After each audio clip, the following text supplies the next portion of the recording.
The critical patriot देखने वाले सब दोस्तों को खुशामदीद। आज मेरे साथ श्रीनगर से शरीक गुफ्तगू हैं याना मीर साहबा। ये चीफ एडिटर हैं द रियल कश्मीर न्यूज़। ये एक न्यूज़ एजेंसी है जो 3 साढ़े 3 साल पुरानी है। याना ने एमबीए किया मुंबई यूनिवर्सिटी से और फिर इन्होंने जर्नलिज्म में भी एक डिप्लोमा किया हुआ है। Welcome to the show Yana. Thank you so much for having me on your show. Assalamu alaikum to all your viewers. वालेकुम अस्सलाम। अच्छा याना, ये बताइएगा कि पाकिस्तान में ये कहा जाता है कि इंडिया के साथ अच्छे ताल्लुकात होने चाहिए, लेकिन उसके लिए ये ज़रूरी है कि कश्मीर का मसला हल किया जाए। जी, मैं भी सोचती हूँ कि अगर गिलगिट बाल्टिस्तान को प्रोविंस से हटा के फिर से फ्री कर दें और अगर आज़ाद जैसे यूएस मैंडेट में बोला गया है, अगर वो लाइन ऑफ कंट्रोल से अपनी फ़ौज हटा दे, आज़ाद कश्मीर से अपनी फ़ौज हटा दे और रेफरेंडम होने दें, तो शायद बात हो सकती है इंडिया और पाकिस्तान के बीच दोस्ती की। तो हमारे यहाँ तो ये कहा जाता है कि it was India that withdrew from the UN resolutions, उनकी उन्होंने खिलाफ वर्जी की और वहाँ प्लेबिसेट या रेफरेंडम नहीं होने दिया। आपके यहाँ जो कहा जाता है दैट्स नॉट इम्पोर्टेंट, जो एक्चुअली कहा गया था यूनाइटेड नेशंस मैंडेट में दैट इज इम्पोर्टेंट। मैंडेट में आप देख सकते हैं फर्स्ट 3 स्टेप्स क्या हैं। The third step is the referendum.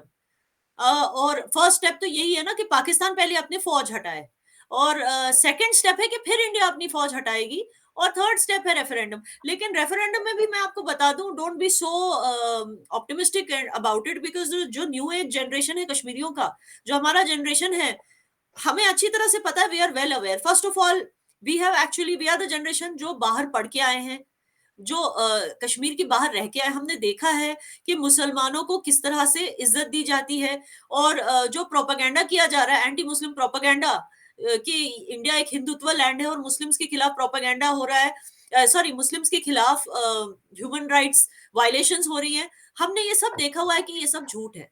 हमने सब देखा हुआ है कि कश्मीर को कैसे 50 साल पीछे खींच लिया इस कॉन्फ्लिक्ट ने, और कैसे कश्मीरी खुद चाहते हैं कि हमें आगे बढ़ना है जैसे बाकी इंडिया आगे बढ़ता जा रहा है। माशाल्लाह हमारी one of the top economies of the world है, और कश्मीर क्यों पीछे रहे? जब हम इंडिया का ही पासपोर्ट यूज करते हैं, खुद को इंडिया नहीं बोलते हैं, तो हमें वो सारे बेनिफिट्स क्यों नहीं मिले एज इंडियंस जो बाकी इंडियंस को मिल रहे हैं? तो हमें ये सब कुछ पता है, और हमें ये भी पता है कि जिस तरह से जियोपॉलिटिकली हम प्लेस्ड हैं, हाँ, इट इज वेरी इजी कि हम पर इन्वेजन हो सकता है या तो पाकिस्तान से या तो चाइना से, जिस तरह से जियोपॉलिटिकली हमारी प्लेसमेंट है। तो दुनिया की सेकंड या थर्ड सबसे स्ट्रॉन्गेस्ट फौज जो है वो इंडिया की है, और उसके साथ हम सेफ हैं, and that is the absolute reason क्यों पहली बार भी हमने इंडिया के साथ इल्हाक क्यों किया था। राजा तो पहले फ्री ही रहना चाहते थे ना, उनको तो वो चॉइस थी, वो ओपिनियन, वो ऑप्शन था कि वो फ्री रहे। लेकिन जब उन्होंने देखा कि इन्वेजन शुरू हो गई है फ्रॉम द वेस्ट, तभी उन्होंने डिसाइड किया कि हम इलाहा करेंगे इंडिया के साथ, और तभी तभी जो इंडिया यूनियन ऑफ इंडिया के साथ हम जुड़े। वही रीजन है जिसकी वजह से रेफरेंडम में भी मेजॉरिटी जो कश्मीरी युवा हैं आज के, जो वोट करेंगे वो इंडिया के हक में ही वोट करेंगे। So there is no point of having that referendum. मगर what I am trying to say is कि अगर आपको कश्मीर इशू सॉल्व करना है, that's what Pakistan thinks is the top agenda, in that case then Pakistan has to take some steps first. अच्छा, आपने बात की है इंडिया के मुसलमानों की भी, तो हमारे यहाँ ये भी आजकल मीडिया में बहुत आता है कि वहाँ मुसलमानों के खिलाफ बहुत जुल्म हो रहा है। इमरान खान ने जब वो प्राइम मिनिस्टर थे, यहाँ तक कहा था कि इंडिया के मुसलमानों से वही सलूक हो रहा है जो हिटलर के जर्मनी में यहूदियों के साथ होता था। तो आप देखिए, क्या कहेंगे इसके जवाब में? हाँ मैं कहूंगी, देखिए एक वर्ड होना चाहिए, जैसे जिसको कलर नहीं दिखाई देता उसको कलर ब्लाइंड बोलते हैं, है ना? जो अंधविश्वास करता है उसको ब्लाइंड फेथ मैन बोलते हैं ना, somebody who has blind faith, जो जो जो मतलब, तो उस तरह से जिसको सिर्फ मुसलमानों की तकलीफें दिखती है, और इंडिया में जो बाकी कौम रहती हैं, बाकी जमातें रहती हैं, चाहे हिंदू हो, चाहे सिख हो, जैन्स हो, कोई भी हो, उनकी तकलीफें नहीं दिखती।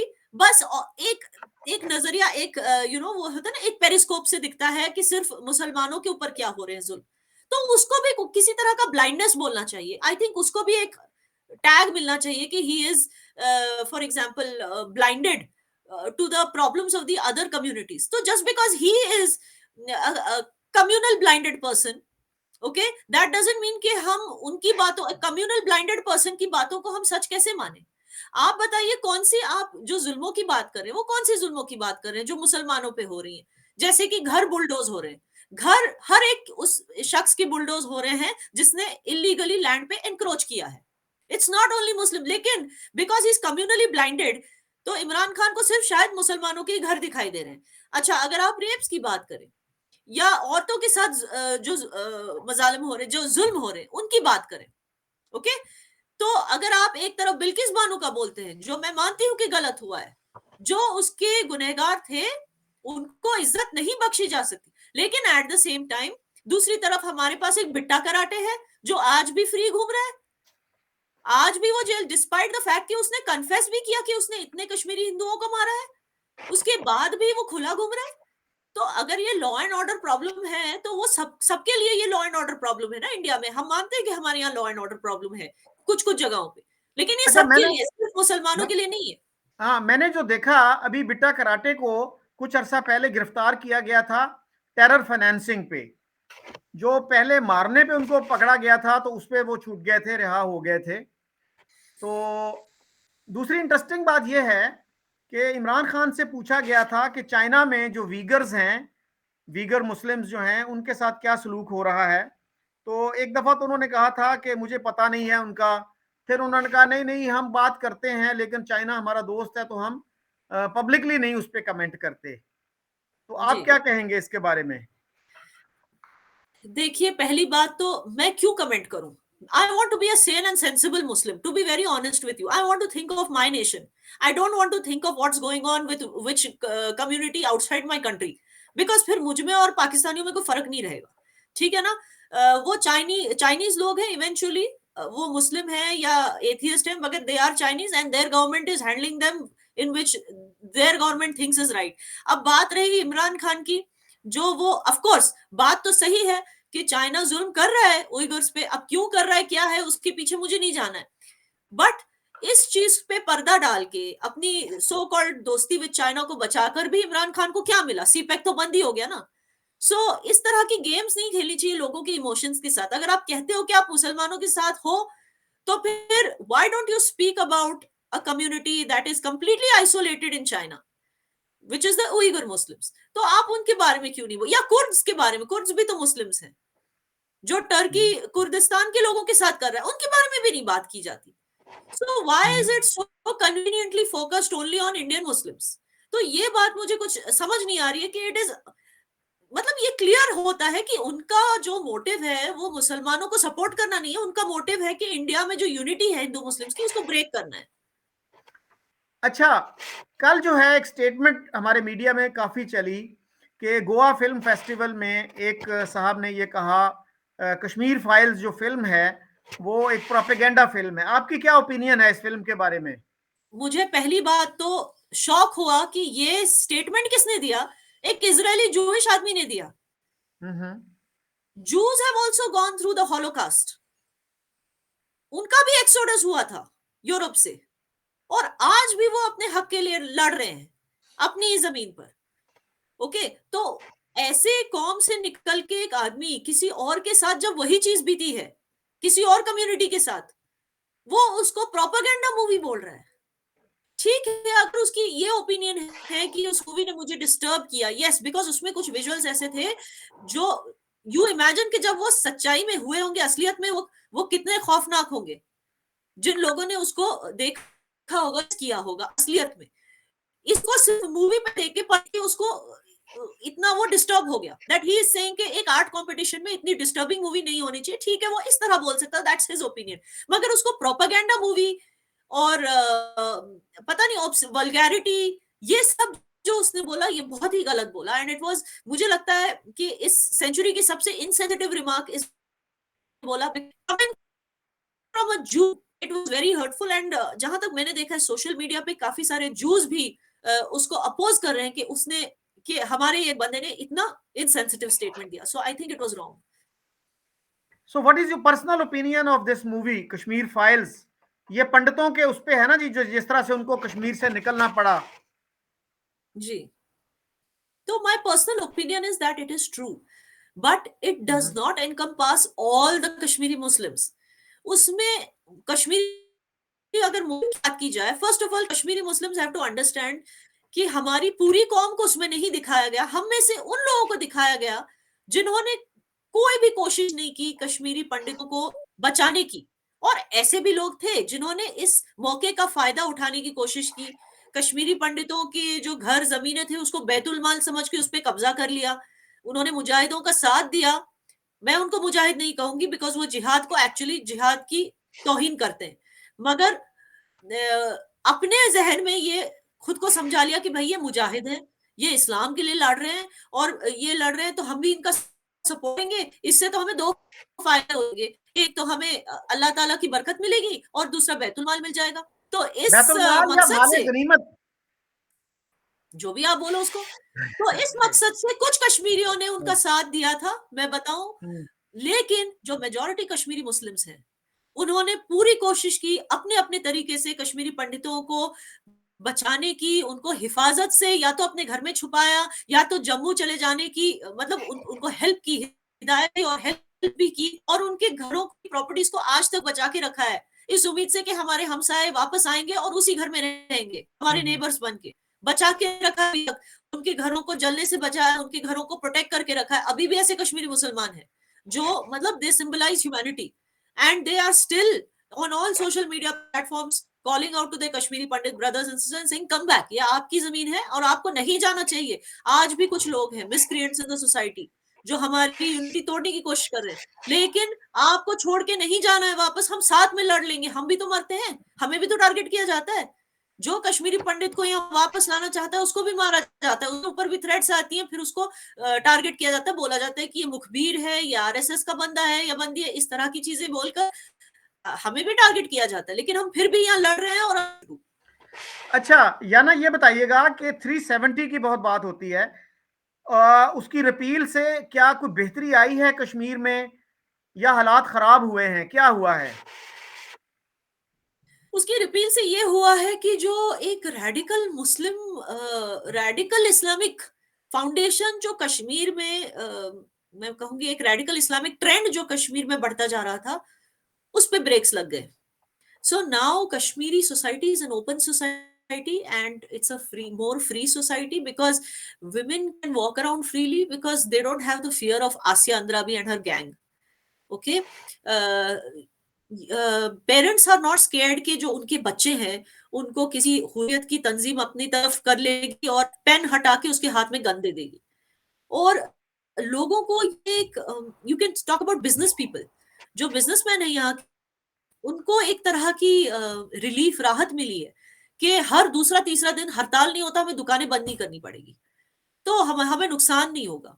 स्कूल के बच्चे वो साल में उनको कितने दिन घर में बैठना पड़ता था, उनकी एकेडमिक मतलब their academic future had gone for a toss because of these हड़ताल्स एंड ऑल, जो हर दूसरे तीसरे दिन ये हुर्रियत वाले हड़ताल्स बोलते थे, अब वो रेगुलरली स्कूल जा पा रहे हैं।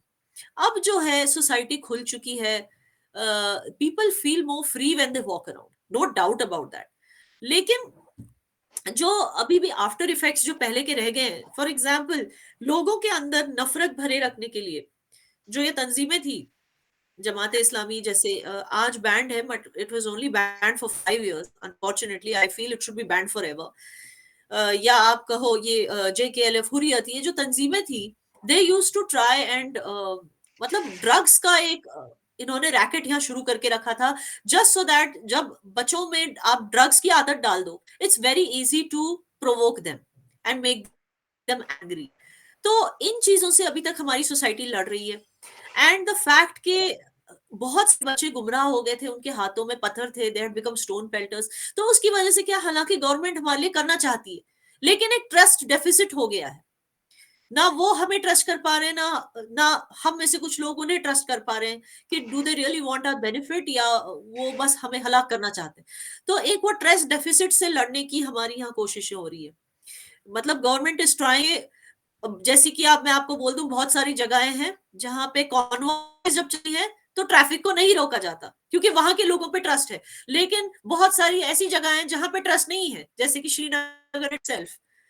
तो श्रीनगर में जब आर्मी का कॉन्वॉय जा रहा होता है तो सारी ट्रैफिक को एक जगह रोक दिया जाता है, तो इस वजह से ट्रैफिक जैम जो होती है एक साइड की, तो इस वजह से लोग अपने स्कूलों में ऑफिसों पे लेट पहुंचते हैं। So there is that growing unrest कि व्हाई हमारी जमीन पर हमारे साथ ऐसे क्यों हो रहा है। तो ये ट्रस्ट डेफिसिट से we are still fighting that, we are fighting the after effects of drug racket. And फिर कोविड पैंडेमिक आ गया, जिसकी वजह से बहुत सारा जो इंफ्रास्ट्रक्चर जो अनाउंस कर दिया गया था कि भाई यहाँ पे ये डैम्स बनेंगे, यहाँ पे ये रोड्स बनेंगे, उनके काम शुरू तो हो गए थे, फिर बीच में बंद हो गए। तो उसकी वजह से क्या है, जॉब जनरेशन पे भी इम्पैक्ट हो गया। लेकिन government is not holding back, हर एक कोशिश, मुमकिन कोशिश कर रही है गवर्नमेंट, जैसे कि फॉरेन इन्वेस्टमेंट्स को लाने की कोशिश चल रही है, यूथ को सेल्फ सफिशिएंट, सेल्फ सस्टेनिंग बनाने के लिए मिशन यूथ जैसी स्कीम्स लाई जा रही हैं। Ayushman Bharat, golden card, health card लाया जा रहा है, so that medical aid becomes free for a large section of people। तो ऐसी बहुत चीजें हैं जो गवर्नमेंट कर रही है। उज्ज्वला स्कीम में औरतों को सेल्फ सस्टेनिंग बनाने की कोशिश की जा रही, क्योंकि कई बार ऐसे होता था कश्मीरी औरतें, जब उनको पता भी होता था कि उनके बेटे या उनके भाई गलत रास्ते पे निकल गए, वो कुछ बोल नहीं पाती थी, because unfortunately they were financially dependent on the man of the house hold. लेकिन आज जब उनको फाइनेंशियली इंडिपेंडेंट करने की पूरी कोशिश की जा रही है, सो क्या है कि सप्रेशन, रिग्रेशन, ये सब भी सोसाइटी में कम हो जाता है। अच्छा, जी। जब 370 रिपील हुआ तो उसके बाद इंटरनेट पे पाबंदी लग गई थी, कितना अरसा वो पाबंदी रही और अब क्या आई सूरत थिंक हाल है?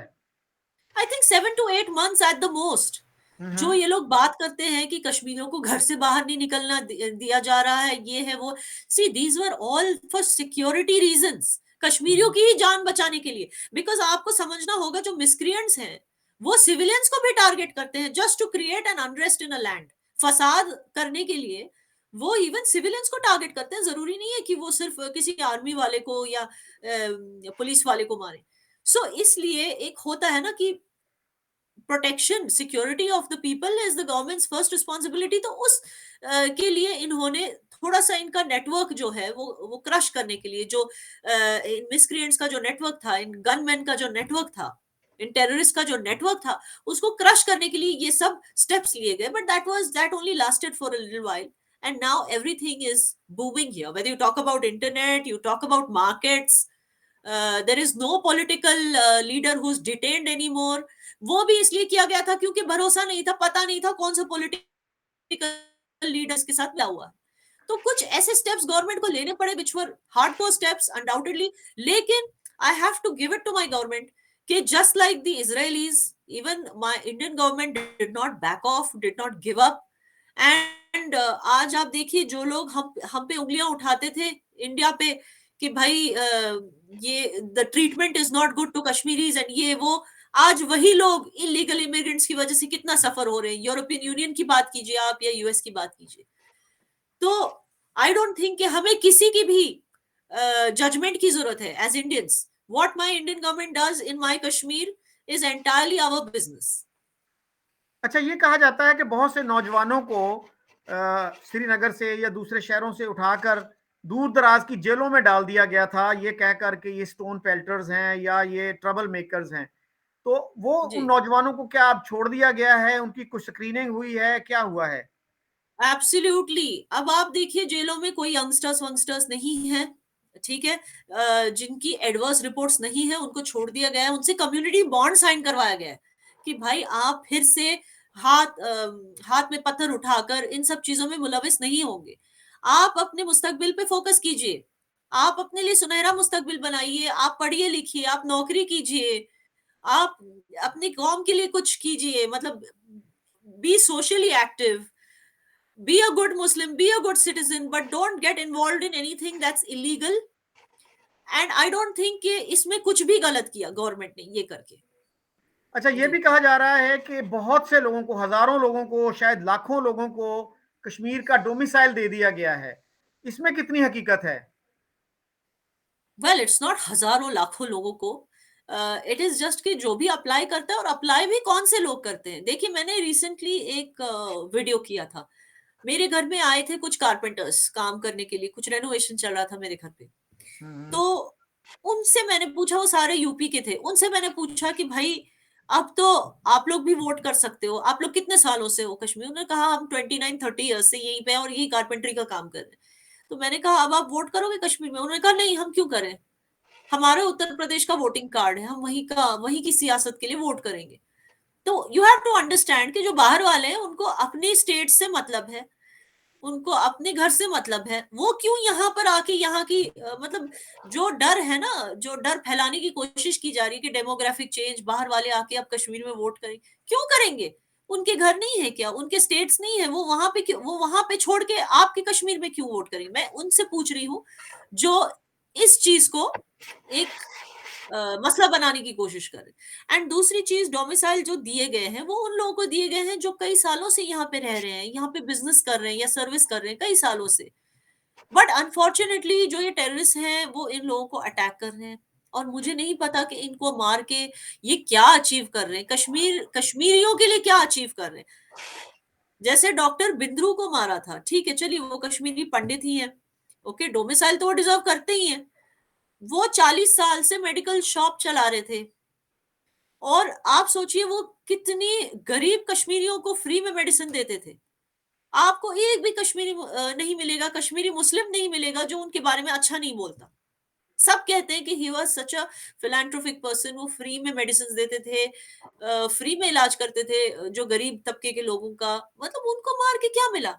जो जिनको फ्री में इलाज मिलता था उनके लिए लॉस हो गया, टेररिस्ट को क्या मिला उनको मार के? सो दिस इज जो सुपिंदर कौर थी, she was a god mother to about 10 और 11 चिल्ड्रन। उसने अडॉप्ट किए थे छोटी छोटी लड़कियों को, उनके खर्चे संभालती थी, उनके लिए she was a god mother. नुकसान किसका हुआ सुपिंदर कौर को मार के? नुकसान कश्मीरियों का ही हुआ ना। तो किस तरह से ये टेररिस्ट कश्मीरियों के लिए, कहते हैं कि कश्मीरियों के लिए कर रहे हैं जो भी कर रहे हैं, बट किस तरह से कर रहे हैं? What are they achieving for the Kashmiris? Just loss. और ऊपर से जो हमारा ग्लोबली जो हमारी रेपुटेशन खराब होती है, जो बाकी के इंडिया में हमारी रेपुटेशन, हमें ऐसे देखा जाता है जैसे हम कोई टेररिस्ट सिंपथाइजर्स हैं या हम कोई स्टोन पेल्टर्स हैं, जो हमारी अपनी रेपुटेशन खराब होती है, उसका क्या? So these are some questions that need to reach the terrorist. अच्छा याना, हमारे मीडिया में ऐसी रिपोर्ट्स छपती हैं कि कश्मीर में human rights violations, gross human rights violations होती रही हैं पिछले 30-32 साल में, और अब तक 1 लाख लोग मारे गए हैं। तो आप क्या कहेंगे इस बारे में? ग्रॉस ह्यूमन राइट्स वायलेशंस किस तरफ से हो रही हैं? मतलब जो लोग अमरीन भट्ट के घर में घुस के उसको मार देते हैं, वो भी तो ह्यूमन राइट वायलेशन है ना। जो लोग किसी को बीच सड़क पे से उठाकर अपनी गाड़ी में ले जाते हैं, फिर मार के उसका गला काट के उसको जंगल में फेंक देते हैं जस्ट बिकॉज उनको लगता है कि ये आर्मी का मुखबिर है, वो भी तो ग्रॉस वायलेशन है। जो लोग हिंदुओं को टारगेट करते हैं या बाहर से आने वाले नॉन लोकल वर्कर्स जो बेचारे किसी फैक्ट्री में काम कर रहे हैं या कंस्ट्रक्शन साइट पे काम कर रहे हैं, नॉन लोकल लेबरर्स, इनको बुलाया जाता है ताकि हमारे लिए लेबर का काम करें, और फिर जब ये सो रहे होते हैं तो इनके ऊपर ग्रेनेड डाल दिया जाता है, इनको मारा जाता है। ये भी तो ग्रॉस ह्यूमन राइट वायलेशन है। तो आप कौन सी ग्रॉस ह्यूमन राइट वायलेशन की बात कर रहे हैं? हाँ, हुई है gross human rights violation Kashmir में, फॉर श्योर। अच्छा, तो अभी आपको क्या कोई बेहतरी की सूरत नजर आ रही है? कितने नौजवान हैं जो इस नए सिस्टम से फायदा उठाना चाह रहे हैं, पॉलिटिक्स में आना चाह रहे हैं? 100%, 100% नौजवान चाहते हैं कि कश्मीर में स्टेटहुड रिस्टोर हो और फिर से लोकल पॉलिटिशियंस को चांस दिया जाए। एंड बट मुझे ये लगता है कि more than this Kashmir needs an economic boost, जिसके पीछे गवर्नमेंट बहुत कोशिश कर रही है। जैसे आप देख रहे हैं टूरिज्म को इतना बूस्ट किया, इतनी मार्केटिंग की कश्मीर टूरिज्म की, कि इस साल सबसे, जो पिछले साल का जो फुटफॉल था टूरिस्ट का, 1.5 crore tourist, that was the highest that the Kashmir valley has ever seen. जाहिर सी बात है, अब G20 भी रखा है इन्होंने, तो उससे भी जो है कश्मीर के दरवाजे पूरी दुनिया के लिए खुल जाएंगे। The whole world will put Kashmir on its bucket list. Investments आ सकती हैं, फॉरेन इन्वेस्टमेंट्स। जब तो ये सारी चीजें हैं that you have to understand that Kashmir is on its way to progress. And I feel that more than political progress, because Kashmir has all been only about politics and conflict for so many years. I feel that union government को chance देना चाहिए, because जो union territories है India की, they are the best performers in GDP. National GDP आप देखेंगे तो उसमें जो best top performers are all the union territories. Chandigarh बोलो, पुडुचेरी बोलो या एनसीआर बोलो, they are the best performers. तो अगर कश्मीर भी हमारा उसी लिस्ट पे आता है as a union territory, there is nothing wrong with that. लेकिन क्या है कि यहाँ ऐसी भी जमातें हैं जो किसी ना किसी तरह को किसी ना किसी तरह से कश्मीर को पुश करना चाहती हैं कि यार ये हमेशा एक पॉलिटिकल ट्रॉमा में ही रहे और एक कॉन्फ्लिक्ट में ही रहे। तो जैसे महबूबा मुफ्ती, ये डायनेस्टी जो पॉलिटिशियंस हैं, they are always trying their best to make Kashmir a hub of conflict. तो एज लॉन्ग एज ऐसा कोई politician does not take over the state government, I am also okay with the restoration of statehood, and I see that it's going to happen soon, because लोग full तैयारी में, जैसे आपको पता होगा अपनी पार्टी की बड़ी रैली हुई कुछ दिन पहले, फिर उसके बाद कल परसों की बात है महबूबा मुफ्ती की एक रैली हुई और कई सारे लोग आ रहे हैं, और सबसे बड़ी तो रही प्रेजेंस अमित शाह साहब की। 25,000 लोग came for his rally, 4,500 people came for Mehbooba Mufti's rally. About 20,000 people came for Apni Party rally, which means that people are interested in coming out and voting, and they have faith on the Indian democratic system. And it looks like politically, at least, Kashmir का future secure है। Infrastructures भी announce हो चुके हैं, उन पे काम शुरू हो चुका है post Covid. So it looks like job generation भी जल्दी होना चाहिए, अभी तक हुआ नहीं है, बट आई होप कि जल्दी हो जाए। And yes, there are many blocks which needs to be put in place, लेकिन I'm hopeful and I feel that the future is positive, because जो miscreants थे वो इस वक्त जेल में। आप यासीन मलिक की बात करो या आसिया अंद्राबी की बात करो, इस तरह के जो miscreants थे, जमाते इस्लामी को बैन किया है unfortunately only for 5 years, but I feel के लाइफ लॉन्ग बैन होनी चाहिए। तो एज लॉन्ग एज ऐसे कुछ स्टेप्स लिए जाए, Kashmir is in safe hands. Jamaat Islami जो है, खासतौर पे जमात इस्लामी हिंद जो है, इंडिया की जो जमात इस्लामी है, उसने तो कभी कश्मीर की मिलिटेंसी को सपोर्ट नहीं किया, और सैयद अली गिलानी भी कश्मीर की जो जमात इस्लामी थी उससे अलहदा हो गए थे। तो जमात इस्लामी भी मेरा ख्याल है मिलिटेंसी की सपोर्ट नहीं कर रही थी। See, all said and done, you cannot trust, because support militancy की सपोर्ट सामने से नहीं कर रही थी, लेकिन पीछे से एक होता है फाइनेंशियल नेक्सस, होता है फाइनेंशियल टेरर मॉड्यूल्स होती हैं। तो और वी हैव टू रिमेम्बर कि आफ्टर ऑल इखवानुल मोमिनीन का ही हिस्सा है जमात इस्लामी। एंड जब इजिप्ट ने ही इखवानुल मोमिनीन को बैन किया हुआ है, जब अरब कंट्रीज इनको बैन कर रही हैं, तो हम क्यों पीछे रह जाएं? हमें क्या करना है इनको रख के? So we have to understand that there are certain things we can't live in denial. जी, अखवानुल मुस्लिमीन के साथ तो जमात इस्लामी के काफ़ी आइडियोलॉजिकल लिंक्स हैं, और सैयद अली गिलानी साहब ने उसामा बिन लादेन की गायबाना नमाज जनाजा भी पढ़ाई थी श्रीनगर में। अच्छा, एक हमारे यहाँ जो बहुत इशू रेज किया जाता है वो ये है कि भाई इंडिया में इतनी ज़्यादा मिलिट्री है, फौज की तादाद बहुत ज़्यादा है, कभी तो 9 लाख भी बता देते हैं लोग, कुछ कहते हैं 10 लाख है। तो आप क्या कहेंगे इस बारे में? वो कब विड्रॉ की जाएगी? जिस दिन ये सो कॉल्ड कश्मीरी वीआईपीज जो है ना, जो रोज उठते हैं, रोज एक ही चीज, हमें सिक्योरिटी दे दो, हमें सिक्योरिटी दे दो।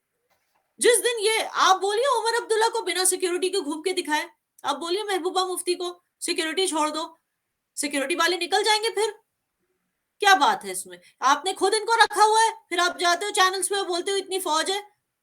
हिम्मत है तो खुद बोलो कि सिक्योरिटी मत दो हमें, निकालो इन सबको, हमें नहीं चाहिए हमारे घर में सिक्योरिटी। इन लीडरों को कौन प्रोवाइड करता है security? Is it Kashmiri police और is it the army? Kashmiri police is also part of Indian government. CRPF is also part of Indian government. Army is also part of Indian government. तो जब वो बोलते हैं 9 lakh security forces, they are talking about all, not only army. They are talking about कि इतनी CRPF भी है यहाँ पे, इतनी ये भी है, इतनी आर्मी भी है। तो they are talking about the whole thing. जब आप लोग बोलते हैं कि 9 लाख है सिक्योरिटी फोर्सेस, उसमें ऑफकोर्स फौज भी आती है, बट मैं कहूंगी कि फौज को जो एट्रीब्यूट किया जाता है कि उन्होंने ह्यूमन राइट्स एट्रोसिटीज की हैं, ह्यूमन राइट्स वायलेशंस की हैं, मैं बोलती हूँ उन्होंने ह्यूमन राइट्स को सपोर्ट किया है, और वो भी काम किए हैं इंडियन आर्मी ने यहाँ पे, जो इवन एनजीओज भी करने में नाकाम हुए, जो हमारे पॉलिटिशियंस करने में नाकाम हुए। फ्लड्स में इन्होंने लोगों की जानें बचाई, इन्होंने लोगों की प्रॉपर्टीज बचाई, लोगों को मतलब ट्रांसपोर्ट किया, जो पूरी फ्लड से जो अफेक्टेड जगहें थी वहां से हटाकर इनको सेफ एरियाज में लाया। कश्मीरी बच्चों की पढ़ाई पर इन्होंने इतने मतलब इतनी फोकस की है। They have these kind of setups called super 30, super 50, जिसमें फ्री नीट की कोचिंग दी जाती है बच्चों को, ताकि बच्चों का फ्यूचर अच्छा हो। इन्होंने हर एक चीज की, मिलिटेंसी से लड़ने के लिए इन्होंने सिर्फ गन नहीं यूज किया, हर एक चीज की जिससे एक सेन जनरेशन बनता जाए, एक rational generation, reasonable thinking generation बनता जाए। इन्होंने पढ़ाई पे बच्चों पे ध्यान दिया। कितने बच्चों को इन्होंने होन करके इनको मतलब they have polish their skills to become international level sports players. जैसे आप आरिफ खान को देखो, he was the only one, only Indian to represent India in the Beijing Olympics, winter Olympics. फिर आप ताजमुल इस्लाम को देखो, शी इज ये एमएमए में she has won gold medals in Egypt and so many places. So we have so many of, even आप यकीन नहीं करेंगे, जो होते हैं डिसेबल्ड, स्पेशली एबल्ड बच्चे, उनकी भी स्किल्स को पॉलिश करके व्हील चेयर बास्केटबॉल जैसी स्पोर्ट्स को यहाँ पे प्रमोट किया है। The army has gone all out, यहाँ तक कि हजारों लोगों को व्हील चेयर्स डोनेट किए हैं, हजारों लोगों को स्विंग मशीन्स डोनेट किए हैं, हजारों बच्चों को स्किल सेंटर्स में पढ़ा रहे हैं। उन्होंने ऐसी कौन सी चीज नहीं की। यहाँ तक कि मैं आपको बोलूं कि कुछ महीने पहले एक वीडियो आई थी, एनकाउंटर की वीडियो, कि आर्मी वाला घर के बाहर बैठ के घर के अंदर जो छुपा था, आप जिसको मिलिटेंट कहते हो, जिसको हम टेररिस्ट कहते हैं, जो अंदर छुपा था मिलिटेंट, उसको बोल रहे हैं कि भाई तू गिव अप कर ले प्लीज, मैं तुझे प्रॉमिस करता हूं कि मैं तुझे अच्छी लाइफ दूंगा, तू सरेंडर कर ले, बाहर आ जा। और मरते हुए हमारे कश्मीरी भाई ने अंदर से क्या बोला, मैं जानता हूं कि इंडियन आर्मी जो है कश्मीरियों की फ्रेंड है, दोस्त है, बहुत कुछ किया कश्मीरियों के लिए, लेकिन मेरे लिए अब बहुत लेट हो गया, अब मैं नहीं सरेंडर कर सकता, मेरे लिए बहुत देर हो गई। तो ये जो वीडियो है ये इतना वायरल हुआ है, लेकिन क्यों पाकिस्तान कभी इस वीडियो की बात नहीं करते। तो यहाँ पे कश्मीरी है, हमें रोना पड़ता है क्योंकि एक और हमारा भाई वहां पे, बिकॉज उसको रेडिकलाइज किया गया, बिकॉज उसके हाथ में गन पकड़ा दी, एक और हमारा भाई मर गया। लेकिन हमारे आर्मी वाले भाई ने पूरी कोशिश की उसको बचाने की। तो कौन अपना है कौन पराया है, जो रेडिकलाइज करते हैं वो अपने नहीं है, वो अपने दुश्मन है, लेकिन इंडियन आर्मी अपनी दोस्त है, ये बात क्लियर है। अच्छा, याना एक दफा सैयद अली गिलानी साहब ने कहा था, और वो कहा जाता है कि कश्मीर में बहुत पॉपुलर थे। उन्होंने एक दफा ये कहा था कि कोई मुसलमान जो है वो नॉन मुस्लिम्स के साथ नहीं रह सकता, किसी सेकुलर सिस्टम में नहीं रह सकता, ये ऐसे ही है जैसे मछली को पानी के बगैर रहना पड़े। तो कश्मीर में, वैली ऑफ कश्मीर में कितने परसेंट लोग होंगे जो इस नुक्ता नजर को, इस ओपिनियन को सपोर्ट करते हों? मुझे नहीं लगता कोई भी करता है। सैयद अली शाह गिलानी अगर सचमुच कश्मीरी खून होता, क्योंकि वो 1938 में लाहौर यूनिवर्सिटी से पढ़ के सडनली, वो कहते हैं ना, प्रकट हो गया। मतलब मेरे भी कुछ रिश्तेदार हैं जो सोपोर में रहते हैं, वो कहते हैं हम जानती नहीं है किसका बेटा है, कहाँ से आ गया, बस कहता है खुद को कि मैं किसी लेबरर का बेटा हूँ। अगर वो कश्मीरी होता ना, रियल कश्मीरी, उसको पता होता कि कश्मीरियत का मतलब है जो सूफी संतों वाला जो इस्लाम है, वो एक्चुअली कश्मीरी उसको फॉलो करते थे। एंड कश्मीरी को अच्छे से पता है कि भाई हम निकले हैं कश्मीरी पंडितों में से ही निकले हैं। हम में से बहुतों ने, जब बुलबुल शाह और ये सारे लोग, जब 13th सेंचुरी में जब ये संत, सूफी संत आए थे वेस्ट से, वो इस्लाम को लेकर आए, वो एक खूबसूरत नजारा था जब वो इस्लाम को लेकर आए कश्मीर में। और बहुत सारे कश्मीरी जो खुद पहले पंडित ही थे, उन्होंने इस्लाम कबूल कर लिया। तो जाहिर सी बात है, जिन्होंने नहीं कबूल किया वो बाय ब्लड लाइन हमारे भाई बहनी है। तो इस तरह के स्टेटमेंट सिर्फ एक पाकिस्तानी दे सकता है कि भाई हम हिंदू के साथ नहीं रह सकते, क्योंकि ये जो प्रॉब्लम है, ये इस वक्त, ये जो मसला है, ये पाकिस्तान में बहुत ही ज्यादा हाईलाइटेड है। इस वक्त बहुत ही ज्यादा, कहते हैं ना, क्राइसिस चल रहा है इस प्रॉब्लम का, कि Pakistani are unable to live with Hindus. आए दिन हिंदूज पे वहां अटैक्स हो रहे हैं, फोर्स्ड कन्वर्जन्स हो रही हैं लड़कियों की, हिंदू बिजनेसमैन को उनकी दुकानों में जाके शूट किया जा रहा है आए दिन। और लोगों को लगता है कि मतलब ये इस्लाम के लिए एक सर्विस हो रही है। So this is a problem, this is a Pakistani mindset. And in Kashmir you will not find, ठीक है आपको कुछ ऐसे लोग मिलेंगे जिनको लगता है कि शायद हमारा कश्मीर इंडिपेंडेंट कंट्री होना चाहिए था, लेकिन कोई आपको ऐसा नहीं मिलेगा जो पाकिस्तानी माइंडसेट से अग्री करता है, क्योंकि कोई भी कश्मीरी अपने कश्मीरी हिंदू भाई से नफरत नहीं कर सकता, ये आपको क्लियरली बता दूं। अच्छा याना, any final thoughts before we close? Ji, all I want to say is that I hope for the best for Kashmiris, whether it is on this side of Kashmir, this side, Indian side of Kashmir या Pakistan side of Kashmir, जहाँ पे ज्यादातर तो पहाड़ी और पोठोहारी जो लोग हैं वो रहते हैं, mostly it is they are not Kashmiris, but जो इलाका था, जो कहते हैं जो रियासत थी वो एक ही थी. So I wish for the best and I wish that both countries focus more on their side of Kashmir rather than the other side. Even मैं अपने इंडियन जो है लीडरशिप को, हुकूमत को कहूंगी कि प्लीज इस वक्त जो है don't think of attacking PoK, मत ये सब करो. बट मुझे पता है कि मेरी गवर्नमेंट भी ऐसी, वो जो भी करती है रिटेलिएशन में करती. पहले Indians have never been aggressors and they will never aggress on somebody else's land. लेकिन मानते हैं कि पीओके अखंड भारत का हिस्सा हमारा ही है, लेकिन I want to request Indian government also कि वहां पे अटैक मत कर, क्योंकि वहां के लोगों ने ऑलरेडी बहुत कुछ सहा है. आज भी वो बहुत कुछ सह रहे हैं, जो पाकिस्तान मकबूजा कश्मीर के लोग हैं बहुत कुछ सह रहे हैं. मंगला डैम की वजह से डिस्प्लेसमेंट हो रहा है फैमिलीज का, वीट की प्राइसेस बढ़ गई हैं, इन्फ्लेशन बढ़ गया है, लोड शेडिंग चढ़ रहा है. पॉलिटिकली उनका कोई से नहीं है, जबरदस्ती उनकी प्रोविंस, उनकी लैंड को प्रोविंस बनाया जा रहा है. एजुकेशनल सब्सिडीज जो उनको प्रॉमिस की गई थी नहीं दी जा रही है. इंफ्रास्ट्रक्चर कुछ है नहीं उनके पास खास, जैसे हमारे पास आप कह लो एयरपोर्ट्स हैं, हाईवेज हैं, उनके पास है नहीं. तो मेरी इतनी उम्मीद रहेगी इंडियन गवर्नमेंट से कि instead of attacking PoK, please put global pressure on the government of Pakistan कि वहां के जो कश्मीरी हैं, जो कश्मीरी रियासत के जो लोग हैं, वहां के लोगों को चैन से जीने दिया जाए, जो उनको प्रोमिस किए थे वो दिए जाए, वो पूरे किए जाएं. और basically the problems of Kashmiris should end on both sides. This is what I wish for. अच्छा, आपने एक टर्म यूज की अखंड भारत जी. तो उस ये जो टर्म है पाकिस्तान में बहुत सारे ऐसे लोग यूज करते हैं जो इंडिया के साथ अच्छे ताल्लुकात नहीं चाहते. वो ये कहते हैं कि जी इंडिया तो अखंड भारत चाहता है, यानी जितने भी मुल्क हैं, बांग्लादेश है, पाकिस्तान है, इनको दोबारा वो इंडिया का हिस्सा बनाना चाहता है. तो हम इसके साथ कैसे अच्छे ताल्लुकात रख सकते हैं? नहीं, अगर हमें अखंड भारत चाहिए होता पहले हम नेपाल को अटैक करते, पहले हम श्रीलंका को अटैक कर लेते, बर्मा को अटैक कर लेते, क्योंकि वो सब भी अखंड भारत था.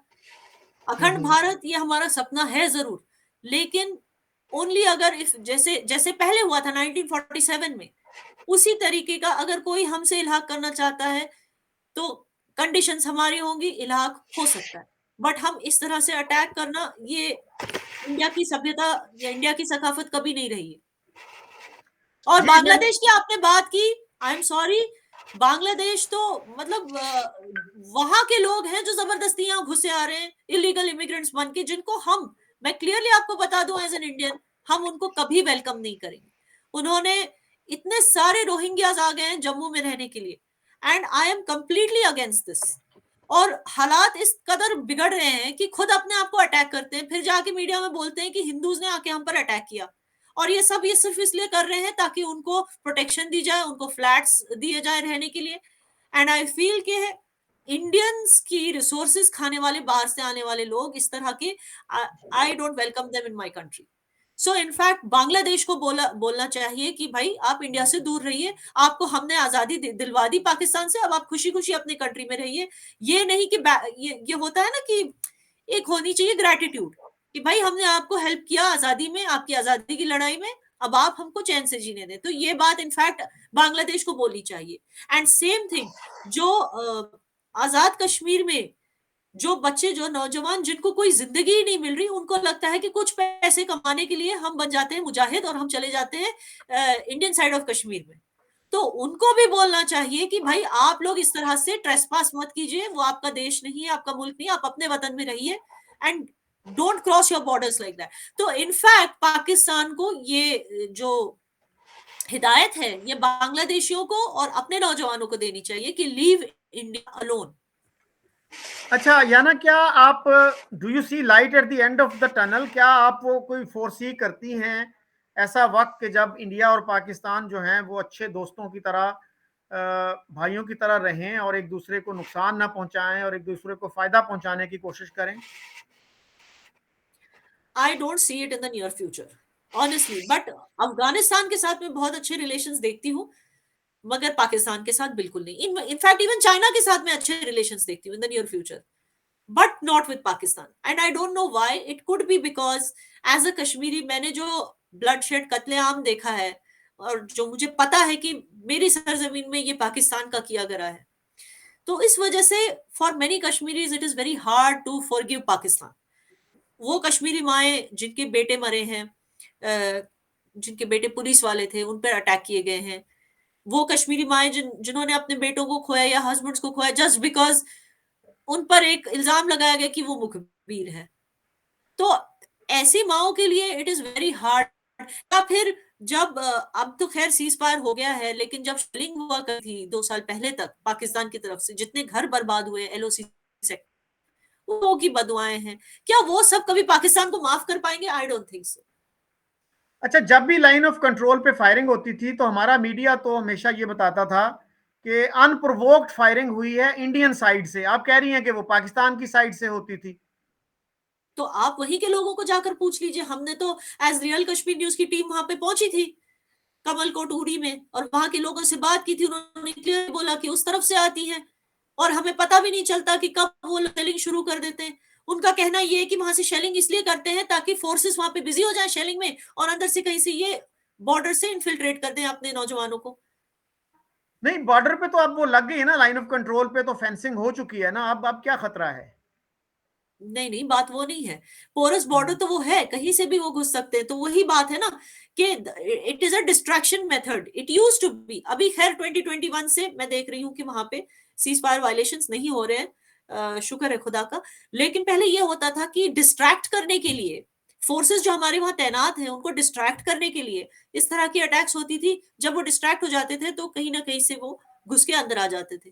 This was the technique. But now I feel कि एफएटीएफ लिस्ट और इन सब चीजों की वजह से जो है पाकिस्तान का पाकिस्तान की फाइनेंसेस पे एक फंदा सा लग चुका है। It is already dealing with inflation, so I think कि काफी हद तक इन्होंने इन सब चीजों को रोक लिया है, because I don't think they can afford to lose bullets and mortars and shells in ceasefire violations. So इसके लिए भी उन्होंने एक बैकफुट ले लिया है। थैंक यू वेरी मच याना। बहरहाल मैं तो I remain an optimist, however a cautious optimist. तो मेरी तो ये उम्मीद है कि दोनों मुल्क जो हैं वो दोस्तों की तरह रहें, एक दूसरे को फायदा पहुंचाएं, नुकसान ना पहुंचाएं। तो thanks again. Thank you so much.